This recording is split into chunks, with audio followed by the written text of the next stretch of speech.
যারা আব্বাসমার বিরুদ্ধে গাল দাও, যদি ভালো না লাগে সরে দাও, গাল দিও না। আমার দাদা পীরের রক্ত, এই কথা বুঝছো? যারা নওশাদ ভাইকে গাল দাও, খোদার কসম তোমার না ভালো লাগে, তুই কাউরামুচির নেতা বলে মেনে নিস, আর একটা ইমানদারের নেতা বলে মানিস না। ভারতের দ্বিতীয় ওমরের নাম আসাদউদ্দিন ওয়াইসি, আর বাংলার দ্বিতীয় ওমরের নাম পীরজাদা আব্বাস সিদ্দিকী। নারায়ে তাকবীর। আমাদের যুব সমাজ 500 টাকায় বিক্রি, 200 টাকায় বিক্রি, 1000 টাকায় বিক্রি, বিরিয়ানিতে বিক্রি। কথা বুঝে আসছে না? যদি বলা হতো চ 150 কোটি টাকার রোজ দেওয়া হবে, বাপরে বাপ, তখন দেখতে ধুলো আর ধুলো। ভুল বলছি নাকি?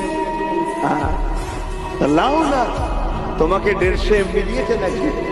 আজ 8-9 বছর ধরে দেখছি যুবকরা সিনেমা হলে কম পাওয়া যায়। বলুন আল্লাহু আকবার।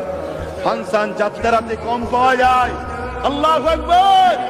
নবীর মাহফিলে অর্থাৎ নবীর কথা শোনার জন্য, আল্লাহর কথা শোনার জন্য আজকে যুবকদের ভিড় লাগে। জোরে বলুন সুবহানাল্লাহ। মা, আজ তোমরা বাচ্চাগুলোকে বুকে জড়িয়ে রেখে দিয়েছো, বলছে যাসনি বাবা আব্বাস সিদ্দিকীর মাহফিলে, কেস দেবে বাবা। অনেক মা বলে না মারে, নিঃশ্বাস ঘুরিয়ে গেলে কিয়ামত দিন ওই ছেলেদের বুকে পা দিয়ে দাঁড়াবে। আমার রাসূল বলছে, আমি নয়। কিয়ামত দিন সূর্যের তাপ এত হবে জমিনে দাঁড়াতে পারবে না, ছেলে তার মাকে শুইয়ে দিয়ে তার বুকে পা দিয়ে দাঁড়িয়ে যাবে।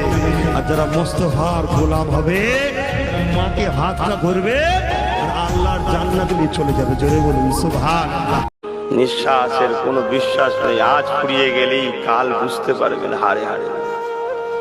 নিঃশ্বাস যতক্ষণ আছে তওবা করো বেশি বেশি করে। আমাদের কাছে বসো, শেখো। এভাবে নবীরা দাওয়াত দিয়েছে। আর নবী তো আসবে না, মুজাদ্দিদ এসেছেন।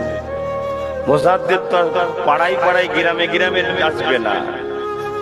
তাদের পক্ষ থেকে আমরা সেই কোরআনের কথা, সুন্নাতের কথা আপনাদের কাছে জানাই।